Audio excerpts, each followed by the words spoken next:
Hello, everyone. Oh my gosh, the rumors are true. It's impossible to see anyone out here.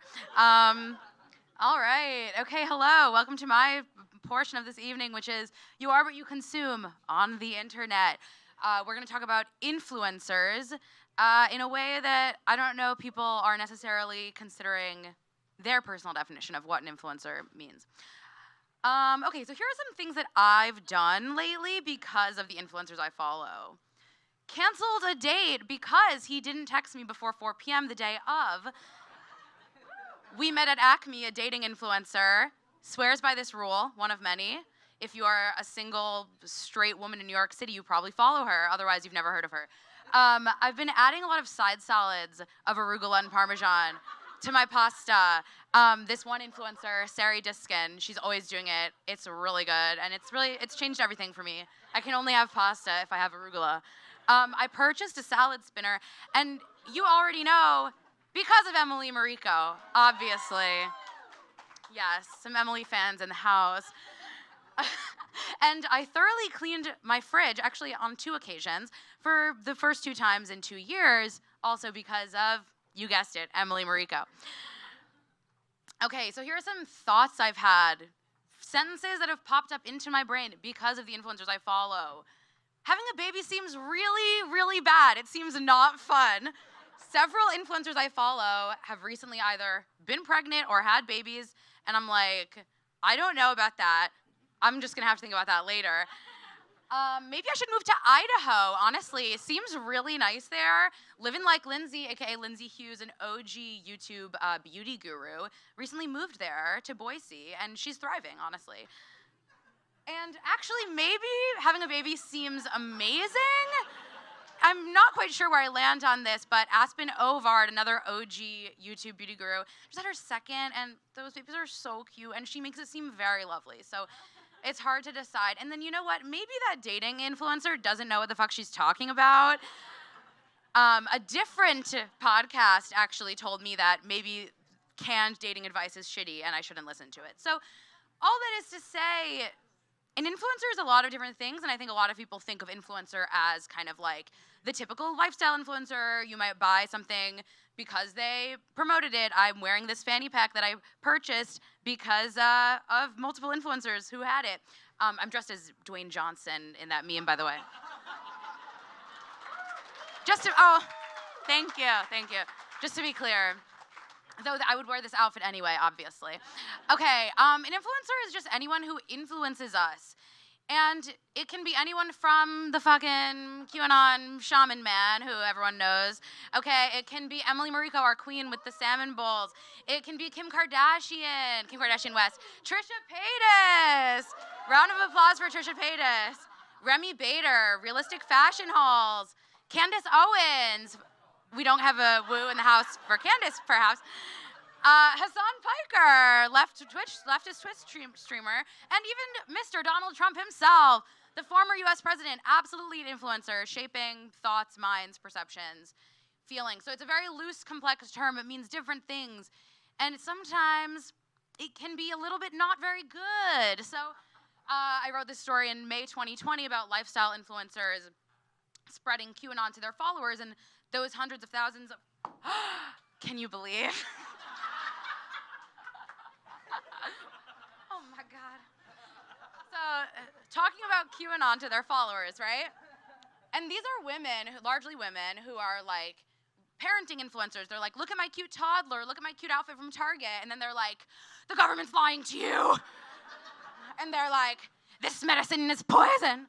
And whatever. And one actually said to me in an email, I truly believe I owe it to my audience to be more for them during this turning point in our culture. So clearly influencers are in large part, some of them are taking this pretty seriously. Another lifestyle influencer who posted, one of many who posted about the Plandemic fake documentary that said wearing masks will actually give you COVID, which, fact check, that's not true. I'm sure you guys know that because we're all vaccinated in the room. Okay, so anyway, basically, and this person is someone who has like 2 million followers and is like an Instagram model. And if you follow her, I just looked at her account today, Carmela Rose. A lot of people I know follow her. I'm sure not realizing that she's posted QAnon stuff.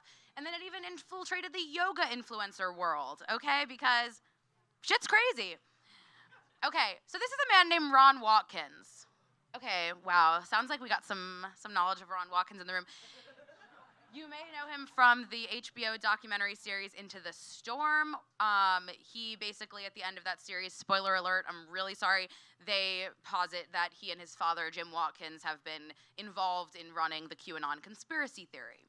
Okay, so he currently on Telegram has 435,000 subscribers. It's a lot of people listening to what this man has to say. And QAnon, as we know, is a conspiracy theory that's pretty dangerous. It's the idea that Trump has been fighting this deep state cabal of elite pedophiles and save the children because the Democrats are coming for them, etc. Even with Trump out of office, that's still kind of the basis of that original conspiracy theory. So, in November 2020, Ron Watkins goes on OAN, One America News Network. Ron Watkins, in his role as famous QAnon far-right influencer, is interviewed as a cyber analyst or whatever on the pro-Trump propaganda outlet, as I like to call it, OAN. Within days, you know who he's influenced with the idea that Dominion voting systems, the false idea that Dominion voting systems had infiltrated the election results? Mr. President Donald Trump himself. He tweeted out a quote from Ron Watkins, the QAnon influencer's Chanel Ryan interview on OAN. And then on another time, Trump retweeted Ron Watkins. There he is, Code Monkey Z on Twitter. Trump himself retweeted one of his tweets. And so influencers aren't just influencing us and telling us which shoes to buy. They're making actual impacts on human minds. And January 6th, can't even talk about it, traumatic for all of us. But a lot of people who believe in these most people who were there believe in many of these conspiracy theories, which were largely propagated by influencers in these online spaces. And people who were, I hope I'm standing in the light correctly. Oh, that's the projector. It's been many years since I did theater, you guys. You'll have to forgive me. Okay, so, far-right activists and influencers were very clearly on social media ahead of the insurrection in January, very clearly kind of talking about that they were going to do this. Every extremism researcher has written about this. It was not a secret that they were trying to storm the Capitol. And many of the people who were arrested for storming the Capitol were influencers, were people who had outsized followings on social media. One person with more than 500,000 Twitter followers was indicted. And just goes to show the power of these people. And guess what? Ron Watkins is running for Congress, of course, in Arizona. So, Will Somer from the Daily Beast, we love to see it. Here we go, QAnon celebrity to congressperson, perhaps pipeline, as McKenna talked about earlier.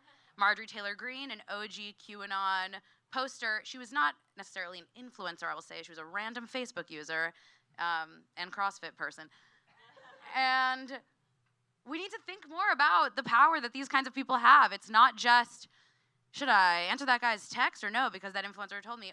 But sometimes it might be, should I believe the results of the Democratic election in the United States? That's pretty powerful, right? Like, that's pretty crazy that random people who get famous on the internet, which is not that hard to do. Charlie D'Amelio really didn't mean to do it.